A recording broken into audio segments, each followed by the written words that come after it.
What did she do wrong?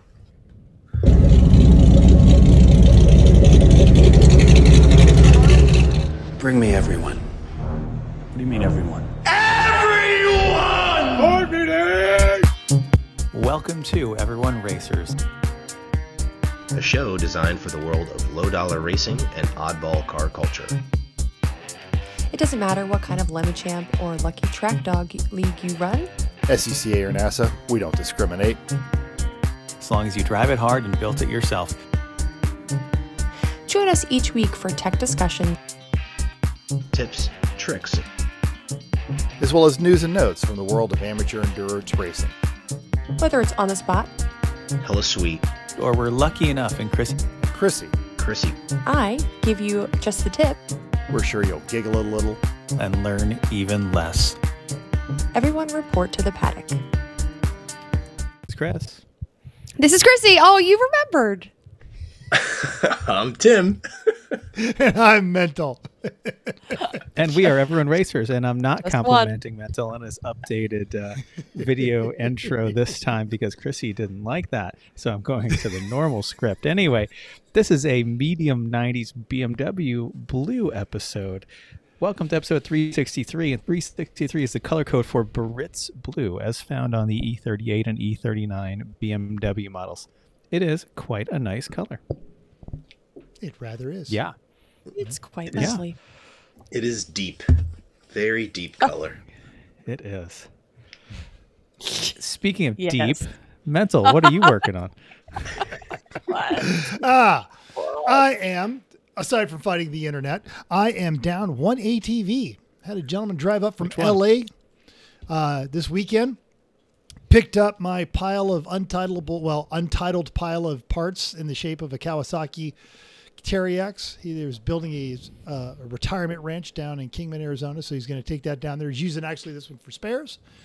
Went tailgating over at the Raiders game right before Pittsburgh, kicked the holy crap out of them, and working on some more tables for the next evolution of the garage. And as soon as we finish recording this episode, I am slipping out of here and meeting an old military buddy, retired Australian paratrooper that I was in Africa with 20 years ago. Super cool. It is super cool. Great. Except this time around, I didn't have the. We can just do it for fun. Yes. Sorry, little insider baseball listeners. I just had to reboot all my internet because everyone was freezing up. So we're just making inside jokes the whole time. Who's next? What else? What are you guys working on? I was working on very exciting things like cleaning out the sheds at the Cape House, because sheds are just a place to put stuff you don't want to deal with right now and might need again later, and that other people in your family will put stuff in there too. So they are cleaner than they have been since they were installed practically. So that's fantastic. Does your family just know finished- that this stuff is no longer in the sheds? Yeah, but none of them just really happy. even knew it was there in the first place, frankly, because Which none is- of them really yeah. did anything with it. Like the big stuff that they care about is still there, but all the other things, no, all gone. Yeah. Like the 25 hanging plastic baskets you get from, the hanging plant you get at the grocery store, all of those, and most of them filled with dirt and just piled on top of each other. And the Sanka can full of Mills. That shows you how old it is, right? It's a Sanka can. So all kinds of stuff like that is gone. Thank you. Things we don't need anymore. Yeah. Also tonight I winterized the boat, get all the old fuel out of it, stabilizer for the residual you can't get out, fogging oil in the cylinders in both engines, and yeah, it's ready to go in the garage for winter storage. Till next year. But we're out in the boat literally yesterday because it was 80 degrees here in Pennsylvania yesterday. Today it was 52 and really windy. So good timing. Perfect Very timing. good timing. Yes. Yeah. So, Chrissy, I know what you're working on, but these two fools don't know what you're working on. So you can tell I'm them. just preparing for New Hampshire race. Got all kinds of stuff spread all over the house, and boxes and, all that good stuff. So just trying to think of what I forgot. Today. Yep. And sausage and filled water bottles. The race piles are starting to take place on the floor. Uh-huh. Yeah. They're all pretty much that's not true. I was gonna say they're all pretty much in the den, but then there's the upstairs hallway where all the race stuff, the bed stuff, that's still up there. So yes, all over the house actually. True. Yep. We've all been there. That's how I do it too. If I trip over it, I won't forget it.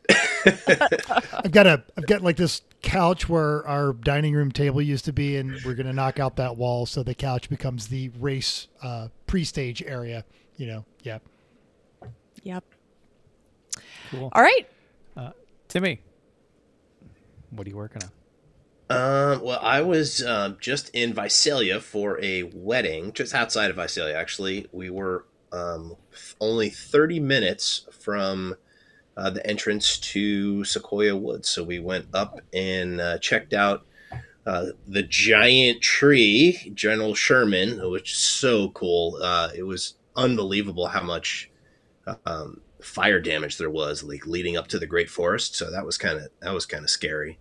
But we did it in an EV. So we took the Tesla up there. So you've got a supercharger just north of Visalia. So then we had to go to the wedding, and then we were bouncing back and forth between there.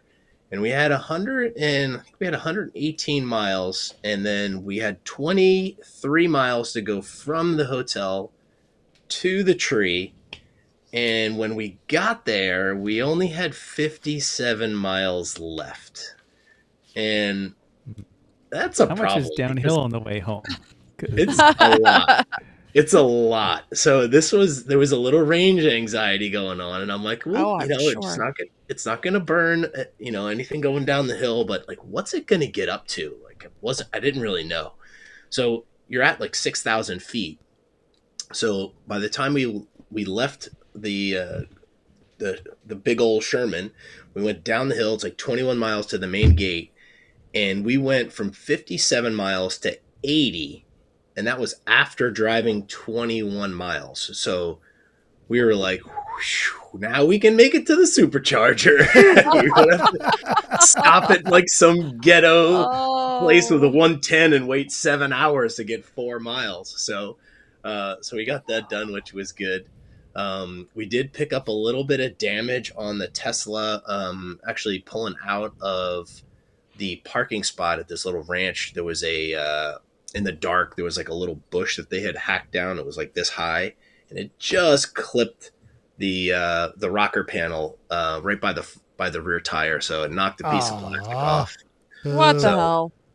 I spent the day with the heat gun and some crazy glue, and got all the clips put back together and put it back on. So that worked out fine. And now I'm packing up my golf clubs. I'm heading off to Austin. Yeah. No. I mean, it's pretty clean with a little polishing compound and get the scuffs out. It's hard to notice that there's anything there. So it was good. It was one of those. Whew, that could have been expensive, but yeah. So now I'm packing up my golf clubs, heading to my buddy Ray's house in Austin for a golf tournament this weekend, which is why I'm not joining you guys in New Hampshire, because they're always on the same weekend. What the hell?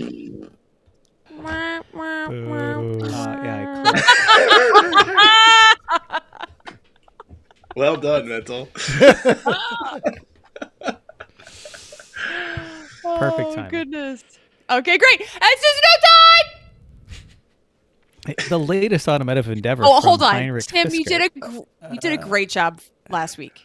Thank you. I was channeling my inner Chrissy. Thank you very much. I was laughing. Oh, it was great. Thank you. You did a great job. I was like, how's this going to go? No. Yes. Anyway, I'm sorry, Chris. Start over again. Sorry. So remember that latest automotive endeavor from Heinrich Fisker to make EVs that then went bankrupt? Yeah, we have discussed that before.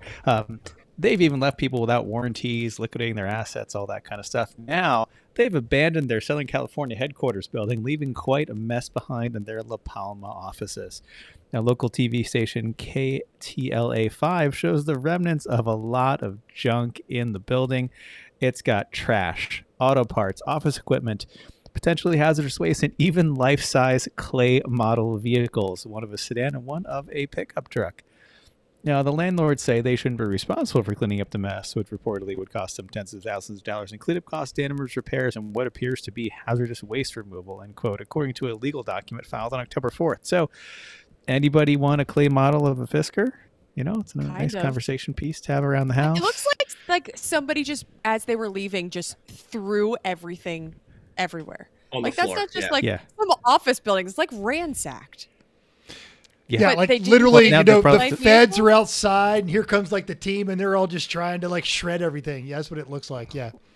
And apparently, squatters are starting to become a problem in the facility too. Now that no one's there, because it is California. So, I mean, why is the clay vehicle still there? I want those are heavy and hard to move, and they don't need it anymore. They don't run. I guess. All you fiberglass folks, get in there and make yourself a fiberglass truck or car right now. There's the mold. Boom. Already ready to go. It's Adobe, a car made with Mexican know-how and Southern California engineering. Adobe, the first car to break the 1,000. Incidentally, should you be looking for that last-minute Lemons theme, here it is. Cover your car with clay and then come through BS. Take it all off before you go onto the track, though. But yeah, right? What a mess. Especially if it rains. Oh, gross. Oh, fantastic. Well, speaking of EVs, Toyota and Woven, which is their corporate venture capital firm, announced a new hydrogen cartridge that could make EV charging obsolete. This article by Yanko Design by Vincent Nguyen said there are several stumbling blocks to the widespread, or should I say explosive, adoption of hydrogen as a fuel source, but Toyota may have come up with the ideal solution. They announced that they will be exhibiting these at the 2024 Japan Mobility BizWeek show, and it is a new energy storage system that helps extract all the energy storage potential of used batteries. Its hydrogen-powered GR Corolla race car will be there, and a portable hydrogen cartridge. Toyota knows that fuel cell electric vehicles, or FCEVs, their tanks are large, heavy, and there's not enough refueling stations. But with a swappable tank, getting back to full range can take just a matter of minutes. So no longer just focused on automobiles, so the company is now exploring new avenues to make hydrogen a mainstream energy source for a wide range of uses. These portable cartridges have been designed with functionality and aesthetics in mind. They are a sleek cylindrical design that prioritizes portability. You can put them in your backpack and walk around with them. Ease of use and ergonomic handles so they can easily be carried and integrated into various environments, from automotive applications or to home use in such essential appliances like refrigerators during a power outage after a hurricane hits your house. Toyota is going to showcase these for the first time between October 15th and 18th, and they are set to revolutionize hydrogen energy with these portable power solutions. Pretty cool stuff. I actually really dig this. know. This could totally change that EV endurance racing kind of a jam. And I love that they showed it with the Tim Burr special right there with the meat cooking on top of that hydrogen powered. I like the guy with his meat. backpack. Just like, let me just carry this, Hydrogen. big tank around. Yes. What can't it It'd do? be great if you're in a national forest and your electric car is almost out of gas or fuel. Yeah. Pull up in a new one of these. Done. Bloop. I feel like I want that to be a backpack. What do you call that? Like a jetpack. That's what the word I'm looking for. That's like a Well, jetpack. it's not far off. I know. Mm-hmm. You just have to control which direction that Yes. blast is coming out of. A hole in a very certain spot, and It could easily go from jet to bomb. That's the problem. Be careful. Oh, yep. absolutely. Now, if I can do this without screwing it up, and I cannot. So I'm going to real quick make this change. But this past weekend, you may have realized that they were having the IMSA race at Road Atlanta for the Petit Le Mans. Now, the top tier race was supported back by the MX5 Cup and all these other things, but they also have the Grand Sport X class. Now on Saturday, race 1, local to Atlanta, driver Patrick Wilmont and his all-volunteer split decision racing team put his BMW second place in the podium, just ahead of the Kingpin Racing Super of Tyler Hoffman, shown here on your screen as they are coming through turn 5. On Sunday, Hoffman would take the top spot and Wilmont would complete the podium in third. Why are we talking about this? Well, it's quite simple. Both of those outstanding drivers have been guests on this podcast, and we have links to those episodes. We've got links to all their social medias and everything on that one, but there's your results. And so congratulations to all those guys. They are literally out there rushing it every day, hustling, making that dream happen. Good on them. Okay, let's talk about track. You want a track car? Let's talk about track car. We should totally talk about track cars. Found an like amazing, cars. modern, reliable, easy to drive. And we found a 2016 Miata on racingjunk.com. Here are the specs. It's a 2016 ND1 club car. 17,000 street miles, insurance write-off because of hail if there's no title.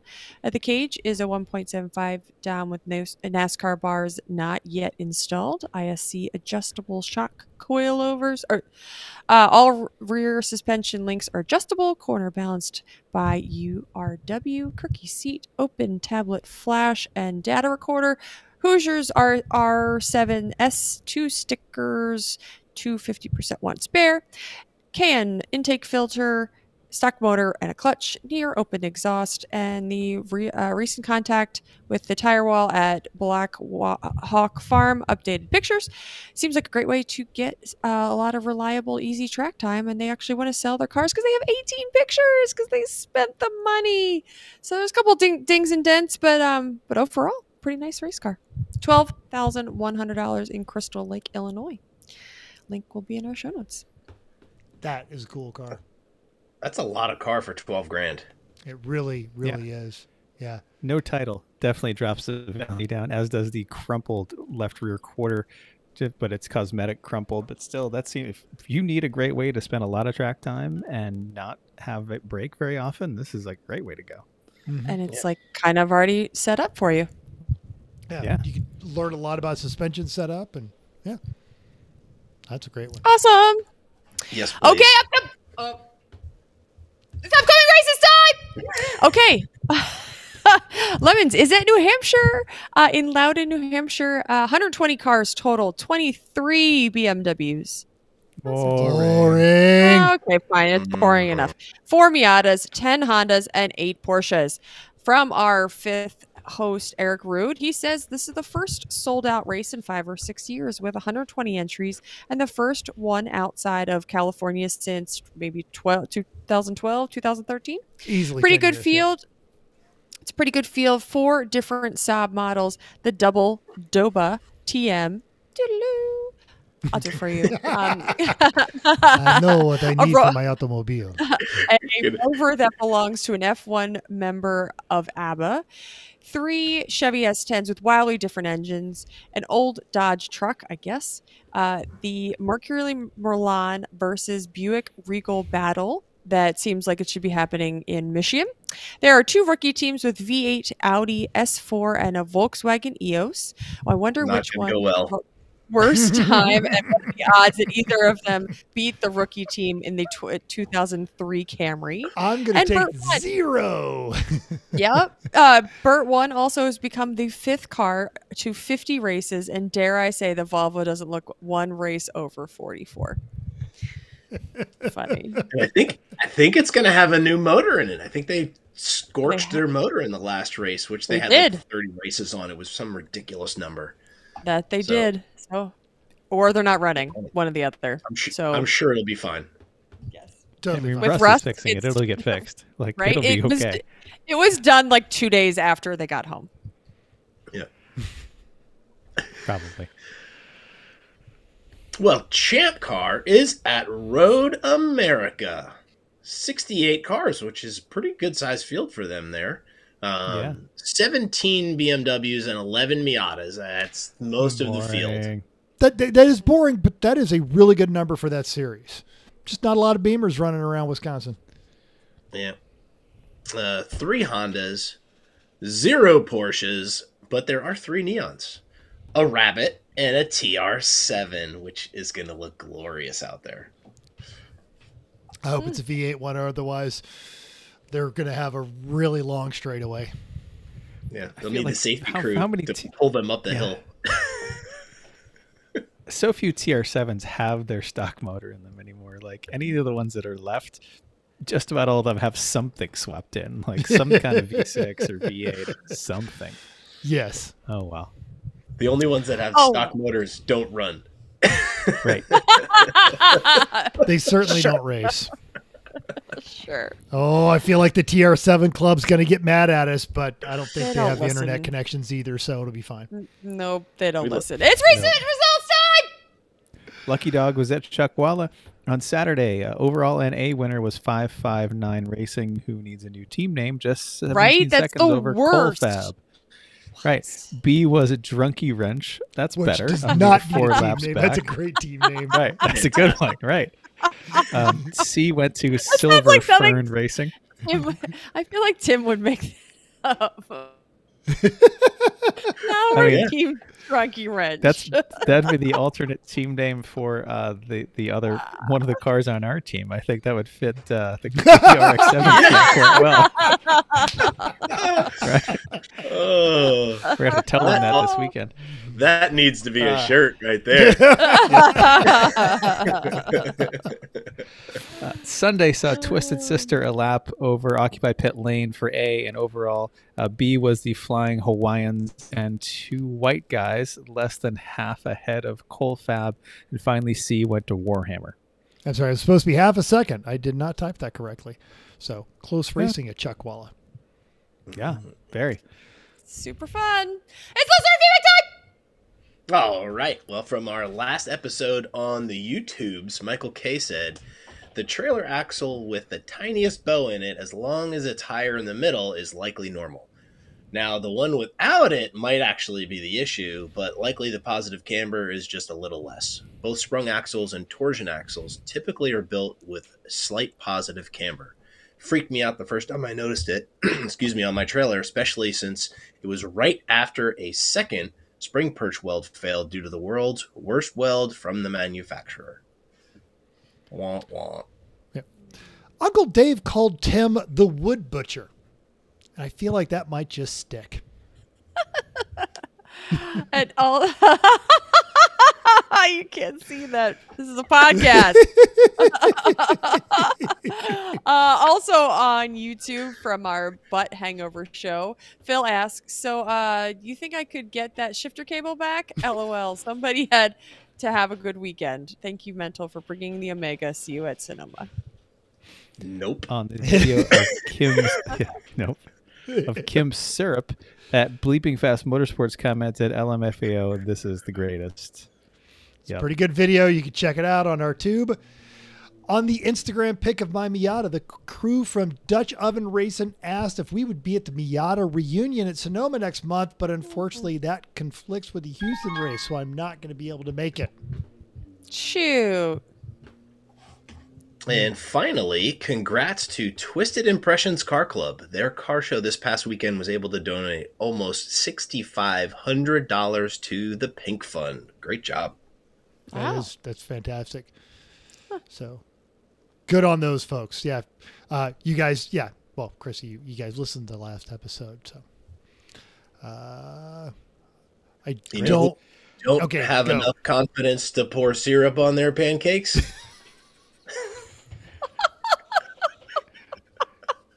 Go for it, Tim.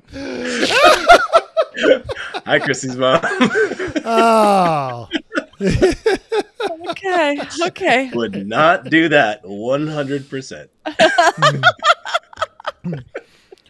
Would, just not in the same style. Fair. Different distribution implement. Mechanisms. Okay. Probably for the best. Oh. Okay. It's main topic time! So we're going to We're New going- Hampshire again, which is awesome. Well, you're not. But No, I'm not. We are. You are. I'm not. No. Yeah. but you Chrissy guys and are. I are. Yes. Yes, you are. New Hampshire We've been Motor there so many Speed- times now. So many times. Like, It's, yeah. I'm trying to think. They've been running that as a track for Lemon since like at least 2011. So they've been there, and they used to go twice a year, in the spring and the fall. Mm-hmm. Yep. We've just got so many laps at this place, so much time. That's a good track too. It is. Decent all Have around. you guys ever had a Lemons car, as a 3-pedal mafia, ever had a Lemons car that didn't go to Loudon? The one that crashed in Jersey? That was the rolls. The Yeah. rolls went. No, I think Rolls he's went. talking about the 300Z. The Z crashed in Jersey. The Z. Oh. Yeah, that never made it. Yeah. Yeah, I think all the other ones have. Like all the Civics have. Even the Wago van. The boat definitely did. The Rolls Boat was there. owned Citroen New was Hampshire. there. Yeah. Yeah. The Citroen. TR, the Arc 7, the Cressida. I think they've all been there. Yep. Ombre. Yeah. Cool. Yep. It's been there. It's been a staple on the circuit for so long. So, It has. Quite. Yeah. Let's Now- go. Apparently they should do 2 a year now because it's people got boxed out this fall in that race. So Yeah, you snooze, you lose. You know, it's You may hear more about that. yeah, it's a great track. It is on that, but yes, if you are waitlisted, we are sorry about that. But let that be a lesson to you for 2025. Lemons is bringing. Yep. Actually, by the time you listen to this, Lemons will have their new schedule. Sign up early, sign up often. Get on that. But for those who have never been, the New Hampshire Motor Speedway in Loudon, New Hampshire, just about an hour north of Boston, Lemons runs the 1.6-mile road course utilizing the infield and NASCAR outer oval sections, not necessarily the two curves, but the two straightaways on that one. It is known as the North and South Chicane setup. If you're looking for a track map to try and figure that out, we're going to have one linked in our show notes. And if you have ever been to a Lemons event there, it's going to be the same as usual. But if you have not, we've got information for you. If you have been there, listen anyway, correct us if we got something wrong, and sign up for the friggin' potluck. Sign Or up it's for the just a nice freaking refresher. potluck. When you haven't been to the track in a year. Like, oh yeah, that's where the track goes. Got it. All right. Well, when you get to the track, there's not a whole lot that's nearby, especially for food. Not sure if the pumps at the track are working. You never know. There's a really nice gas station. They actually just fixed that one gas station that's you can basically see from the road, so or from the track. So pretty nice there. Stop on your way in, fill up, then you don't have to go back out with everything. That's what we did last time. Google lists premium at $4 a gallon at that gas station. Nearest Walmart is 15 minutes away in Concord. They are not 24 hours. They close at 11 o'clock. So make sure that you are going there early if you need to go. Concord is where you're going to get everything. There is a great pizza place on the way to the track. It's on Route 106, and it is called Brookside Pizza. And they have 2 locations. And people must order the wrong location all the time, and they will ask you 8 times. You know this is Loudon. You called Loudon, right? That's the pizza places you want. Okay, yes. Make sure that you're picking up you're going to the right one. You're calling the right one. Because they're not used to being that busy, except when Lemons is in town. Well, I'm sure it's a I'm NASCAR sure track, they so they plenty busy, probably. too. There's plenty of people. I'm sorry. Yes, unless there's a race in town, but yeah, the rest of the time, you know. Probably, yes. Yeah. There are some neighborhoods around there, but for the most part, yes, I'm sure they're busy on race weekends. So when you get to the main gate, same thing as always. Make sure you go to the right and then park and then walk over to the registration building. Usually they have different windows open, just like most of the other places do. Sign up for testing, pay for power, bring your license or have it close sometimes that they do additional bans there as well. So, yep, that is what you need to do on Thursday. I will give a 5 out of 5. Would recommend to the emergency room at Concord Hospital there too. I like this. Yep, it was great. Would recommend. No line, Well, no waiting. They did a nice job. Go on Saturday at like 6 o'clock. Yeah. Yeah, I think that's about right. Before everyone Because the starts track drinking just- and getting really stupid. Still Right. have the scar right there. It looks like a smiley Yeah, but face. it's minimal, so it's pretty good. Hey, do that again. Do that again, Chris. What? The smiley There face we scar. go. Yeah, it's there somewhere. Yep. Good. Um, Now here's another New Hampshire top tip. If you are not local, stop at the New Hampshire State Liquor Store because the state controls all the booze and they get everybody coming from Massachusetts by putting liquor stores right on the interstate. That's a rest stop is the liquor store. So go in there, stock up. Great They're selection, great huge. prices. It is a Yep. great. It really Huge. is a fantastic selection. And even if you're not a drinker, that's a great place to stop for lunch. Or I'm you still get some mad gifts jealous for of others. $4 Get bribes, premium. things like that. Good God, $4 for premium. Ah, Yeah. paying And that for it's- 87. Man, It's a good thing our team stops there because I think Greg Smith is individually responsible for 0.1% of the GDP of New Hampshire from his annual trip to the state liquor store for this race. I'm pretty sure they see him like Norm on Cheers when he walks in. Greg, yeah. so much. Employees are on the side of the road with signs. Welcome back, Welcome home. We can't wait to see you. I like it. Oh goodness. Well, the weather looks warmer than normal for the New Hampshire race. Yes. But good news, dry. Not hot. I can't remember the last dry race there, but I think it was freezing cold. This sounds year's really dry. nice. Mm-hmm.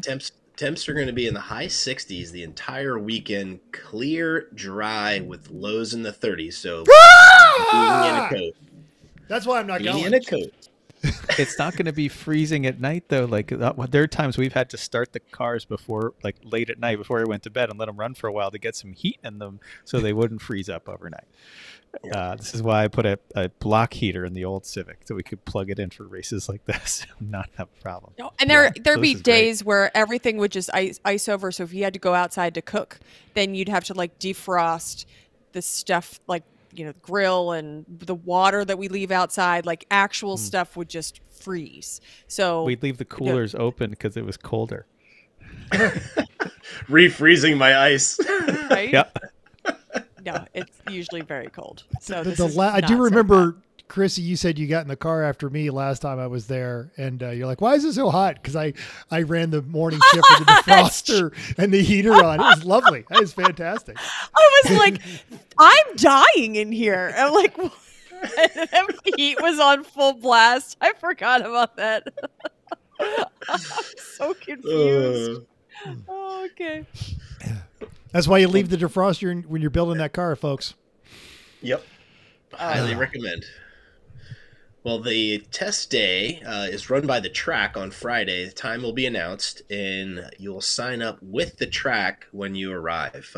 Usually it's $150 a car for one driver and then $50 for each additional driver. They generally run it in an open test format, which is my preference, so good on them for that. Don't forget your assigned tech time, so got to go and get teched. In the past, you could walk the track Friday from 5:30 to 6:30, but nothing with wheels, which has been the rule in the past. But they don't specify on the schedule, so times change. But just be prepared for walking only, so something comfortable on your little tootsies. Saturday, the track is hot from 10 to 5, and Sunday from 9 to checkers at 4. Woo. This paddock is really big, so bring a bike or moto or something rather, but it's really far to get from one side to the other. So. Yep. And if anybody wants to do a track walk specifically, let me know. I'm not planning on it, but I would do it some if people want to. So just say so. Yeah. And because not only like Chris is not being flippant when he says he has hundreds, if not thousands, of laps there because Before Lemons, you instructed there. That's where a lot of the local car clubs would be. So you've been going there for a long time. Yeah. Is it comfortable to say decades? Yeah. Yeah. Yikes. More than 20 years. Uh-huh. So, as you might expect, because we've said this before, because it is actually a NASCAR track, there's a good grill. So if you're not on an eating schedule or your team just hasn't gotten to the point where they're doing the cookout thing, that's cool. Don't worry. You're not going to starve. There's good food available. Even with the good food that I've had there occasionally, I'll still sneak over and grab one of their breakfast burritos or something because it's legit. Their showers are fantastic. I put these showers with a top tier of anything on the circuit. They're warm because they've got the inline gas heaters. That bathroom will actually get warm too as well. And the gates are going to be opening Thursday at 3, closing at 10. You have to get a wristband before then. Now, if you've ever been to a NASCAR track, as Chrissy was talking about earlier, they've got the giant 5 lanes open to get through that, but get to the right. Don't go in the obvious lane of traffic because they're only going to have one of those gates open, then park your rig, then get out with you and your entire team and hog everything up so where people have to go around you. So just heed the parking. Just get over to the right, go through. Once you get your wristband, you're fine because you can get in and out with that. Traffic is one way around those garages. We're going to have a video in a bit and we're going to talk through that, but it's always going to be clockwise if you were looking down on the garages. So always keep the building on your right or on the passenger side. You're going to be fine. This may be the best part of the New Hampshire race. Your judges are Dr. Mary Harris, Shelley McGee, and Janice. Their tolerance for any of your crap is in the negatives. They're already mad at you, probably, if you're going to try and pull something stupid.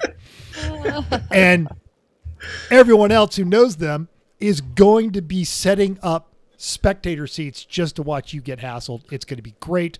You best bring your theme A game. Don't be showing up with a blue car and a stick-on Smokey and the Bandit mustache thinking you're going to get away with this crap. All right, you better hit a party galaxy on your way there, and everyone show up as unicorns or princesses or wizards or something because they're not doing any of that kind of stuff. Smurf that up. Come on. Boom, Something. blue car. Smurf that up right up the top of his head. It's not hard. Not hard at all. Fisker. The clay Fisker. There you go. Sure. And it's a Northeast race, so you've got those people, but you've also got a heavy kind of New England Canadian influence there. So it's not as aggro as you find in New Jersey. And usually if it's an aggro team, it's probably a team from New Jersey. What? Sometimes. Why are you generalizing? Absolutely, yes.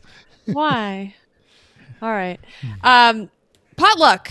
We're going to have good food. You mentioned was just talking about food. Saturday night, it will be, I think probably normal time. Usually drop off food at 6, eat at 7-ish. 6:30 is usually drop off. If you have an idea that you're going to bring something, just if you can sign up, that'd be awesome. I like to just have an idea that we might have 10 people that are going to bring food because right now I think there's only like 6. Link is in our show notes.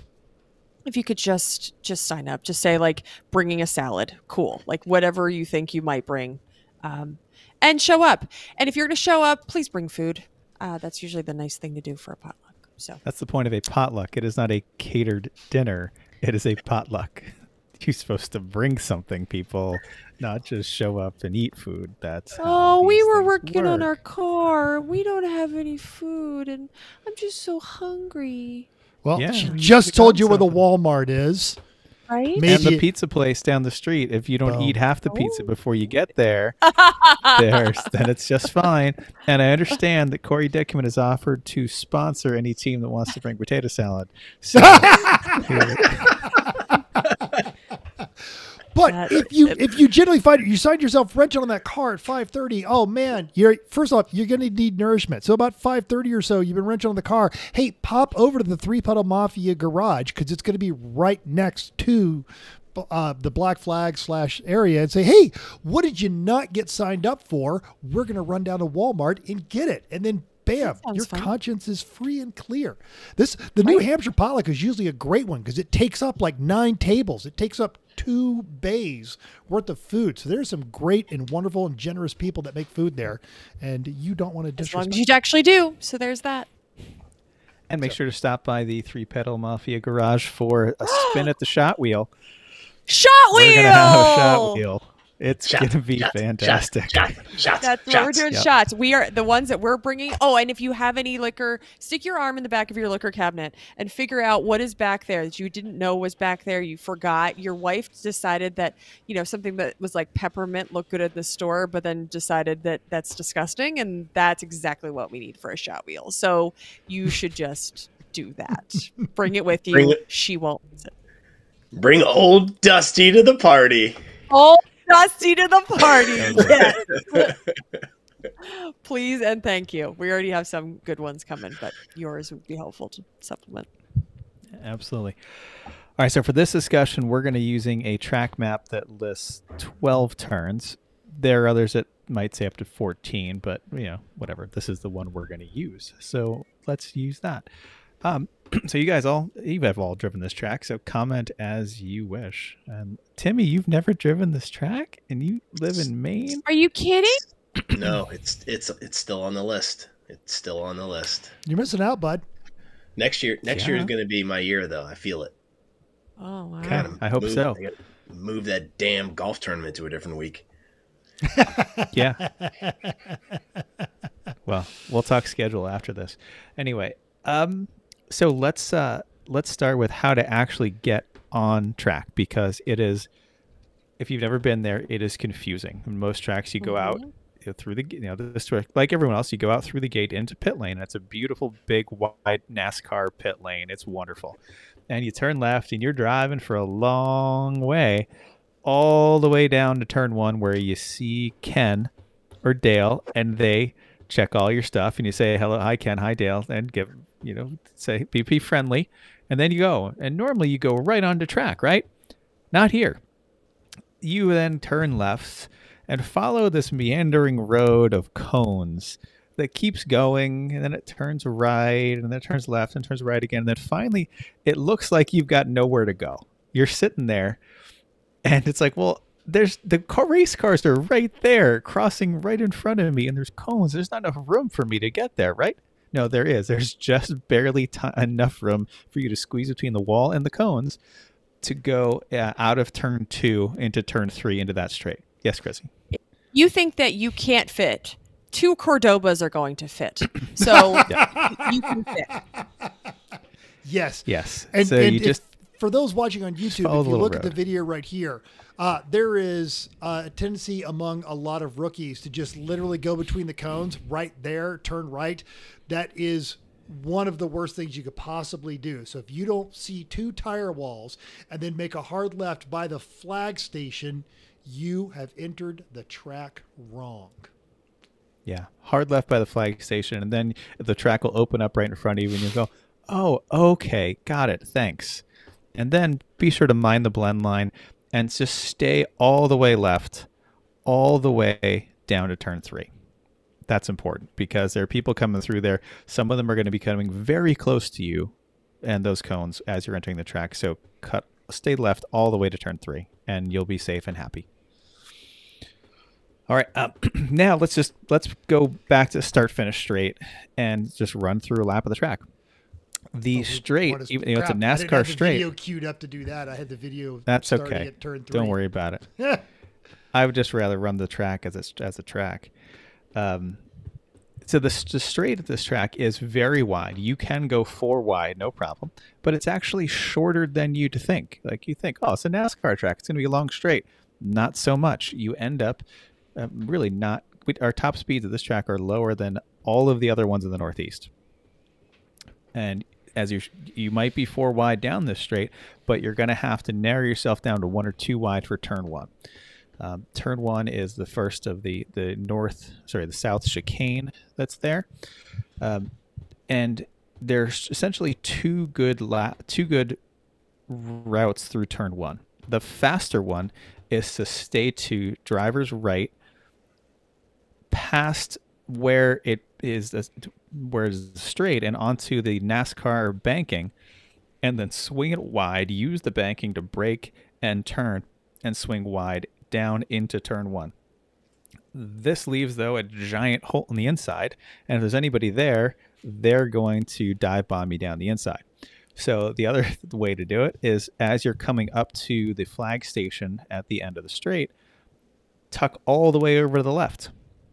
And then you are the one dive bombing people down the inside, but you don't get hit when an errant BMW comes along inside you and overestimates how good their brakes are. And yeah, it's seen it happen many times. So pick one of those 2 lanes depending on your traffic. And there's a curbing on your left as you come through the track. There, it's a purple and pink curbing. It's not a usual red and white one. And you end up gradually tucking yourself into that curbing as you're slowing down. You're basically parking the car on the right front wheel as you're braking and turning into one. But if you carry some speed off the straight into this, that's the fastest way through it. So now you're going to go into the 1A and into turn 2 complex. 1A is and 2, but the combination, a lot of people get this wrong. And you will see a lot of people do this very poorly and come out of turn 2 onto the other side of the straight very slowly. Here is the fast way, the way that works. As you're coming through turn 1, which is a left, you're setting yourself up for 1A, which is a right. The thing is, though, you're going to pretend that there is no track out from turn 1A. You are going to wait and take a very, very late turn in. Mental, that's the way Sorry, the turtle goofed up. So you're going to take a very late turn into 1A, so that when you turn into 1A, you end up basically along the right-hand side of the track and no track out. Your apex is your track out on the right-hand side, because turn 1A is all it is a way to get from 1 to 2.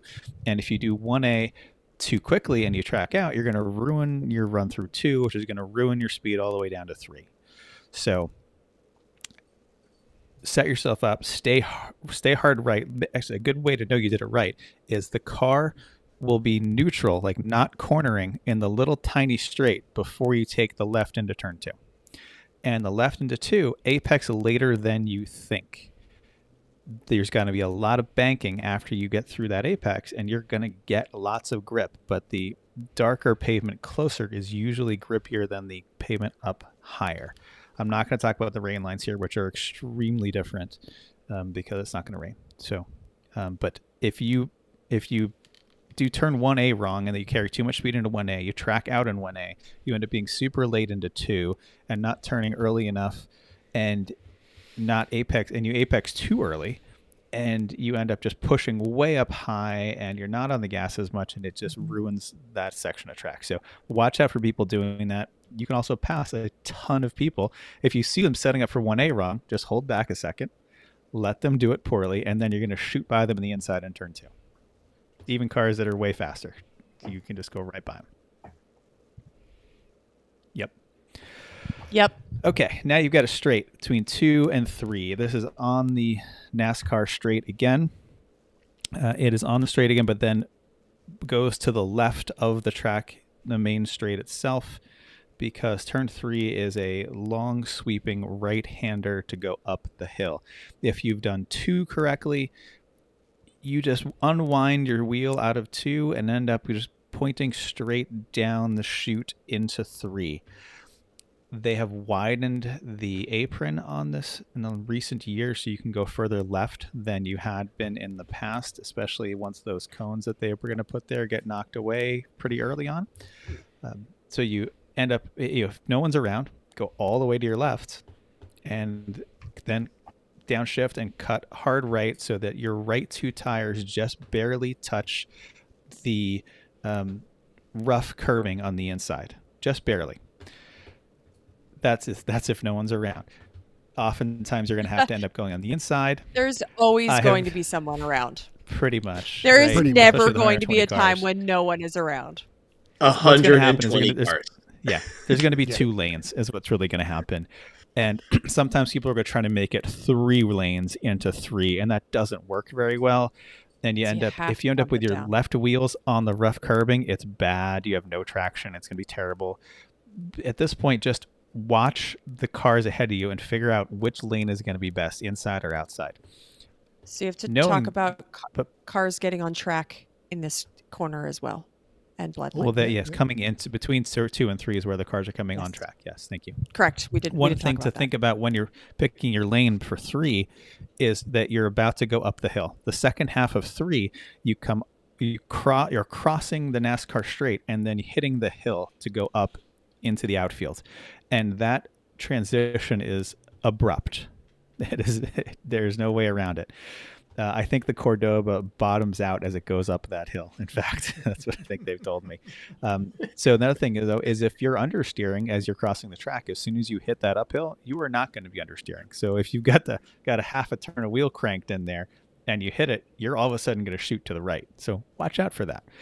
Also, cars without limited slips or locked differentials will usually spin their inside tire going up that hill. So if you've got someone with a one wheel peel, you might not want to be right behind them going up there because they're just going to be slow going up that hill. Cars with no power have a really rough time getting up that hill. So pick your lane wisely, and it might require a little patience, but choose your lane wisely. Yeah. The outside of when you're going up the hill usually has a lot of marbles. So the left-hand side sometimes looks like it's going to be a better road, a better lane to get up as you're going up the hill, because you're going to try to get around the people that are on the right-hand side that just took that corner. But usually it's really dirty out there. But after this, with 120 cars, that's going to get cleaned up real fast, I think. And those are all going to yeah, or it's just going to get dirty again when cars go off there and throw all kinds of rocks and stuff. Well, that's on the other side. Yeah, It's going to be worse. That's where the rocks always are. Never, ever replace your windshield before a New Hampshire race. That's for sure. From the rocks that are inevitably there. All right. So you come through 3. You're going up the hill. That technically, as you're coming up the hill, that's turn 4. No one really recognizes that as a turn, though. It's all just kind of links together.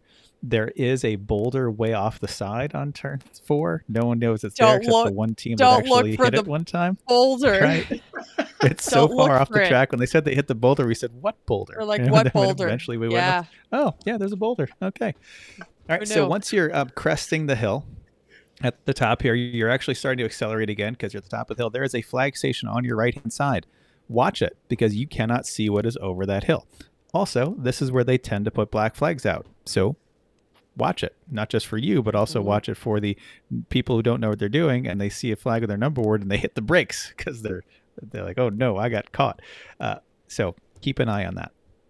Now, as you crest the hill, again, this is going to be 2, sometimes 3 lanes. As you come down the other side into the bowl, pick your traffic as your best way through the bowl. But if no one's around, as I'm going up the hill, I like to spot something in the parking lot in the distance as my line reference as I'm coming up over the hill to be on the correct spot, which is all the way to the right of the track after you're over the hill. One year it was a delightful maple tree that was orange. One year there was a dumpster that was right in that spot. One year there was a porta potty. So pick your own visual references as you're coming up over the hill at 5, because it does still keep turning right as you crest the hill and go down into the bowl. Now the bowl is turn 6 and 7 really, and it is a whole lot of fun if you do it correctly. I'll talk about the best way through the bowl 6 and 7, and then we'll talk about the realistic way through. The best way is to come down off the hill at 5, and just as you're getting to the bottom of the hill is when you get on your brakes and get them on the brakes hard and late and go a little further into the turn than you think. And then make one hard, decisive turn to your left to dive all the way down the bowl to the apex. Some people do a little, they just don't turn in hard enough. They don't get the advantage of it. You've got so much camber there, and the pavement is so crappy that really you need to take advantage of all the camber. So dive down into the apex, and then make sure, though, that your eyes are pointed up out of the bowl, because people's eyes get stuck down in the bowl there, and they miss out on the smooth line out. If you're looking up, you very gradually unwind your wheel as you're coming through 6 into 7, And as you go past 7 into 8, then you just keep turning your wheel very gradually to the right. And if it's all one nice, smooth, even flow, you have done it correctly. If you end up having to turn twice, then you probably turned in too early. So work for a later apex next time. Just remember in the bowl, one smooth turn, one decisive hard turn in down to the apex, smooth, gradual opening of your hands on your way out. Now, realistically, there's going to be 2 lanes here. Pick your best one. A lot of people come in with too hot and can't air the wrong gear to power out, and that's a problem.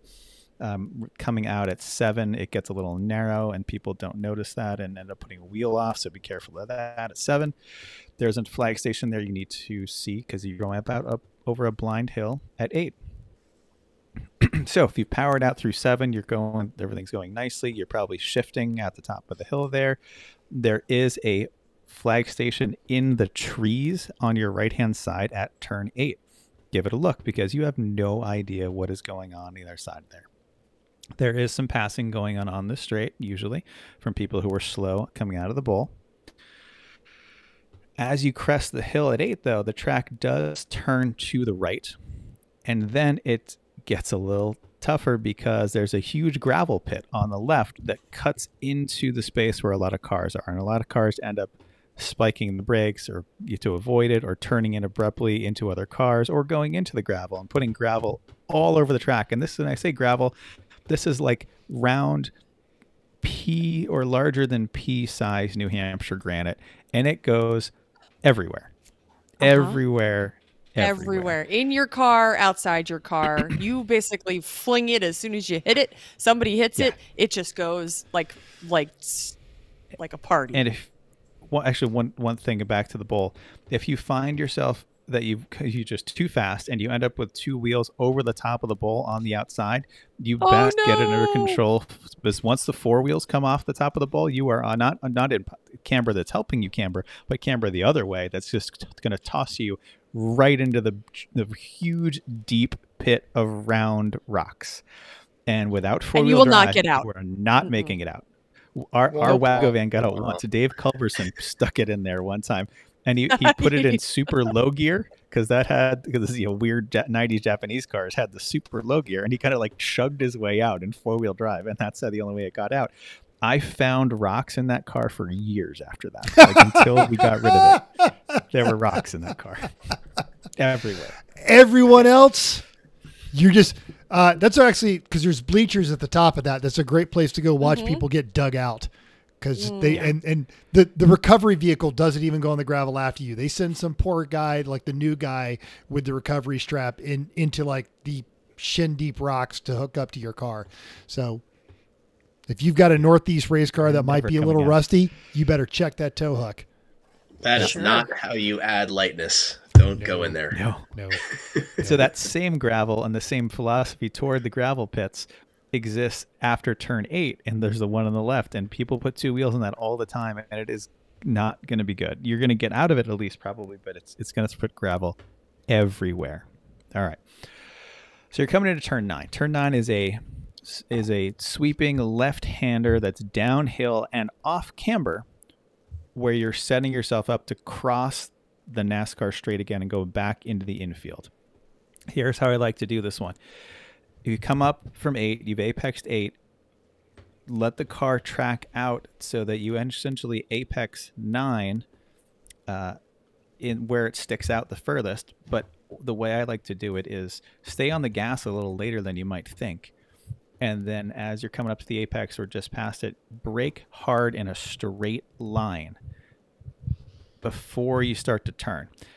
It will end up making you, go out to the outer part of the corner, but that's perfect because then you can cut back in to the left because you do not want to track out at all in 9. Repeat, no track out in 9. Once you have gotten through the corner, which again, you've gone out wide in the start so that you can come in so that your apex is your track out. There's going to be a moment right by the curbing there where your car kind of gets settled a little bit. Let it settle because you are about to hit 2 big bumps as you cross the NASCAR straight and go into the infield. And of note, on the very inside, as you're crossing the straight, is an enormous bump. It's so big that we call it the turtle. It's gotten shaved down a little bit in a few years, but that bump, if you hit it on the inside, it will likely flip your car.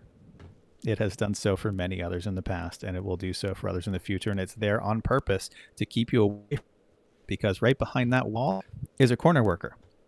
And they don't want you coming in and hitting that wall where the corner worker is, because then they're going to die. So don't do that. So don't let, also, it's tough because people will push you into toward that, and you could hold back. You do not want to hit that. So you'll hit the first bump. It's going to upset the car, and there's another bump on the other side as you cross the other side of the track. And the track is very wide, but it narrows down very quickly, and it's all off camber. So it's not going to go well if you go too far wide. So let the car settle as you're coming in. Turn on the early side with a late apex, and then there's a nice smooth line that will pull you through that corner into the infield. Realistically, it gets wide after 10. A bunch of people are going to try to pass each other or you as you come into 11, because the ultimate choke point on the whole track is the start of the little S's at turn 11. It doesn't like having two cars go through it. It really only likes having one. The inside curbing, well, it's not inside, it's the right-hand side curbing. There is a massive ditch off the curb. So if you, right there on that picture, Mental, that spot on the right-hand side, you're coming into 11. If you're getting pushed out there, brake and slow down and let the other car go through. I've even just gone 4 off there early to specifically not hit that ditch, because it is a car breaker. Do not. That is an oil pan crusher. Yeah, I'm pretty sure somebody broke one of our cars by hitting that. Yeah, I'm pretty sure. Yep, pretty sure. Pretty sure. So you kind of get yourself settled in there. Sometimes you kind of have a habit of force going too wide through there. Okay, it's going to happen. Work your way through it. That's the initial right hand at 11, and then you've got the left hand of 11 coming up, which you can do too wide pretty easily, but just understand what you're doing and that the pavement is different on both sides, and usually there's more grip on the inside than the outside in my experience. The issue now becomes into 12. 12 is another right then left as you're going onto the street, except on the right hand side of 12, where a lot of people end up getting pushed because if they go too fast through an 11, 12 is designed to slow you down before the straight, between 11 and the straight. And if you push too wide through 11, you're going to get stuck in another massive curb and massive ditch on the other side in 12. So be careful about coming through 12 and getting pushed wide out of 12, because you're also going to have a lot of cars on your left-hand side going into the pits, because that's how you get back into the pits. In turn 12, stay hard left, fist up out of the window, and head into the pits. Everyone else is going to be passing you too wide at that point going onto the straight. There is a cone line of a curved line of cones heading toward the pit wall. And this is an actual pit wall with some of those big sand barriers there. Turn A onto the 12A onto the straight. You don't want to hit those. And if people are going to try to cut you up the inside and get their nose in before that is a bad idea, because there is nowhere to go. You cannot push to the inside, or you will hit things that are very solid and not movable. And black flag the whole race, or red flag the whole race. I've seen that there. So ease up. Too many people get so amped coming out of 12 because they're all frustrated from 11. Just ease up, get the pass done on the straight. But watch out for people coming up the inside. Because once you're on the straight, though, it all opens right up to 4 cars wide. It's easy. But it's too tight through 11 and 12, and the costs for going off at 11 and 12 with the giant curbs is really high. So patience, everyone. It's 120 cars. Let's all play nice. You will not win on the first lap, on the 50th lap, or probably the 200th lap. Well, won't win. Maybe. Nope. You will lose if you get tangled up with another car because you were trying to. I had the line. Mm-hmm. Yeah. And there's walls everywhere. There's not a whole lot of runoff in some places. So you just need to be patient and think about the later on in your lap, not the right now of your lap, and it'll all go better if you're just a little patient at times. Stay on the damn track, people. Yeah, there is a great rhythm to this track, and if you can, like Chris was talking about, you think about all of the lap rather than the right now. That even if you're getting cut off and you're getting held up, which you're going to get held up unless you are, even if you are the slowest car, you're going to get held up on this track. But you can fall into that rhythm and just be smart about it. Yeah. Yep. We'll have fun. Sorry, you guys aren't going to be there. No. We will have fun. Wow. We will do shots in your name. How about that? Yes. Love that. Yep. I can't wait. Ah. There it is. Wow. Nice. So much. Wacky Mental in the Morning Zoo crew. Here we go. Chrissy, how's that traffic doing out there? Sucks. Yeah. Let's be back at turn 11. Oh, that's perfect. I was the weatherman earlier, so we got it all dialed in. I just like not how to get around the track, but if unless things have massively changed, but I think even last year, the staff there, the corner workers, these are usually experienced professionals. They have to earn the right to work the Lemons race, and a lot of them like come from far away, stay at the track. So with a handful of exceptions, and just because it's a racetrack, the flagging is usually pretty good. So everywhere Chris was telling you to be like point, that's where they put the veterans. They're like, they know what's going on. So they are warning you about stuff. And if you see someone very, very emphatically waving a yellow flag, assume that the road is blocked over that next blind corner. They also like to come hang out. They like to come by. They'll come by the Potluck. They'll come check out your cars. They'll come hang out in the paddock, and they're always fun. And if you don't know where they are, they're probably in the 3-pedal mafia paddock. True.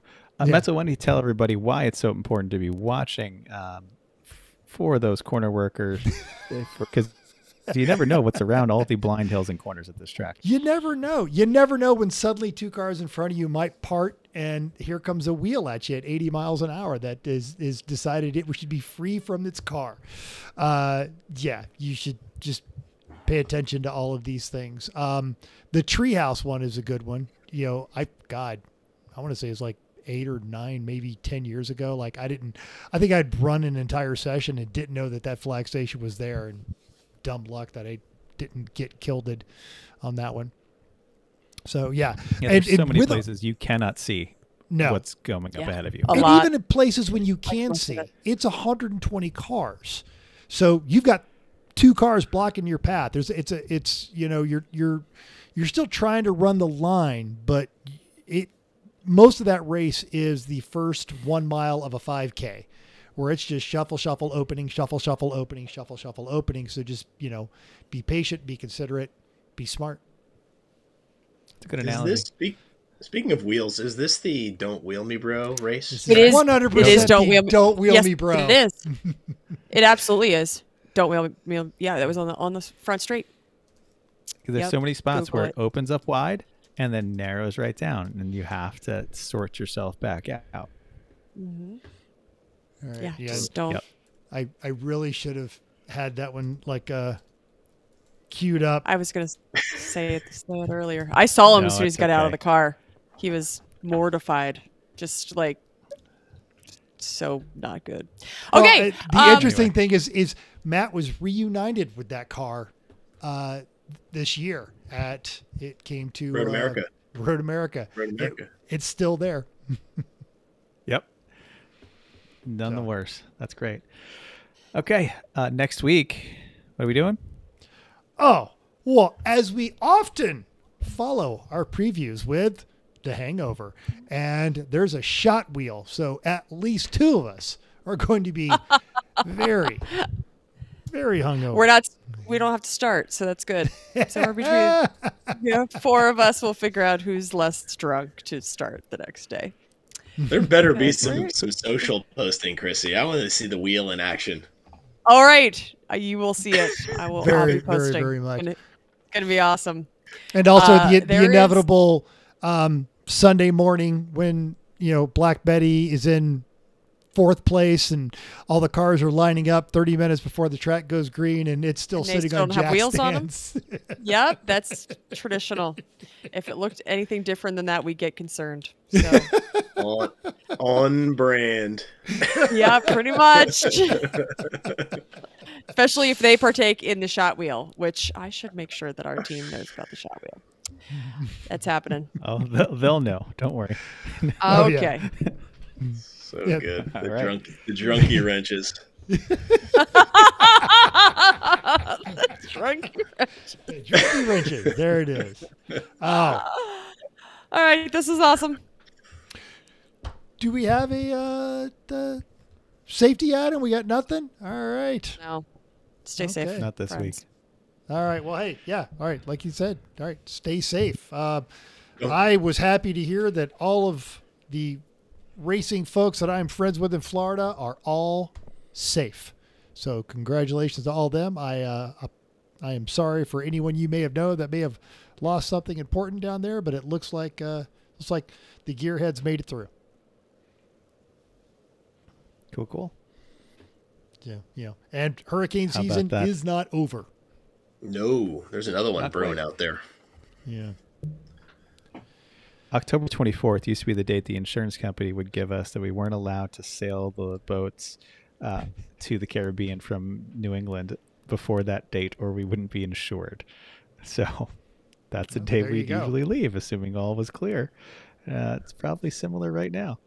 Yeah. Not quite there yet. Great. Yeah. If I'm not mistaken, we did transition from a La Nina to an El Nino year this year, back about 10 months ago. So just across the country, weather is nuts. It is finally just staying in the 90s here. But as we just saw recently with folks all the way down to South Carolina seeing the Aurora Borealis. So just be aware of the weather, folks. Keep an eye on what's going on, and we really want to see everybody next year. All right. What's more around the horn? Great. Do you have a new closing video, or do you have the same one? I have the same one. So. That's fine. We don't want to roll all the new things out at once. Exactly. Come on, man. It'll overwhelm people. Besides, there's 2 people on the screen that still owe me a closing reading. So, and Chris's screen freezes conveniently just as that happens. All right, everybody. Thanks for listening. Oh, you know what? It's even funnier because I moved that file, and now it's there. It is. Now I have to just keep talking. Something else to talk. Thanks for downloading us. We hope you enjoyed this week's edition of Everyone Racers. We also hope you will join us in the world of driving, racing, and building, because everyone can be a racer, even you. If you enjoyed this podcast, subscribe. It's totally free. And go to iTunes, give us a 5-star rating. Even if you hated us, give us 5 stars and tell us why. If you have any questions or show ideas, drop us a comment on our Facebook page, Everyone Racers, or email us at everyone.racers@gmail.com. You can still text pictures of your junk to me at 484-243-0455. Find us on Instagram at everyone.racers, YouTube and Facebook under Everyone Racers, and even Reddit at /E1R. Thanks again. Until next week, keep the shiny side up. Unless, like us, there is no shiny side, then just keep those wheels down.